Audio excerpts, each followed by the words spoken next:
আবারও এক চাঞ্চল্যকর খবর। মুর্শিদাবাদের ডোমকলে ছেলে ধরার সন্দেহে মহিলাকে আটকে রাখলো গ্রামবাসীরা। ঘটনায় ডোমকলের আমিনাবাদ পাঁচমাথা মোড়ে উত্তেজনা ছড়াতে এই মহিলাকে উদ্ধার করলো ডোমকল থানার পুলিশ। মুর্শিদাবাদের ডোমকলে ছেলে ধরার সন্দেহ ঘিরে চাঞ্চল্য। আমিনাবাদ পাঁচমাথা মোড়ে এক অজ্ঞাত পরিচয় মহিলাকে ঘিরে ধরে এবং আটক করে রাখে স্থানীয় গ্রামবাসীরা। অভিযোগ, এলাকায় ঘোরাঘুরি করা এবং কথাবার্তায় অসঙ্গতি থাকায় সন্দেহের সৃষ্টি হয়। মুহূর্তের মধ্যে এলাকায় উত্তেজনা ছড়িয়ে পড়ে। খবর পেয়ে ঘটনাস্থলে পৌঁছায় ডোমকল থানার পুলিশ। পরিস্থিতির সামাল দিতে মহিলাকে উদ্ধার করে থানায় নিয়ে যাওয়া হয়। পুলিশ সূত্রে জানা গিয়েছে, মহিলার পরিচয় জানার চেষ্টা চলছে। পুরো বিষয়টি খতিয়ে দেখা হচ্ছে।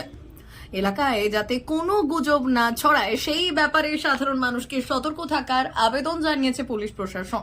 ঘটনার জেরে আমিনাবাদ পাঁচমাথা মোড় এলাকায় কিছু সময়ের জন্য উত্তেজনা তৈরি হলেও বর্তমানে পরিস্থিতি নিয়ন্ত্রণে।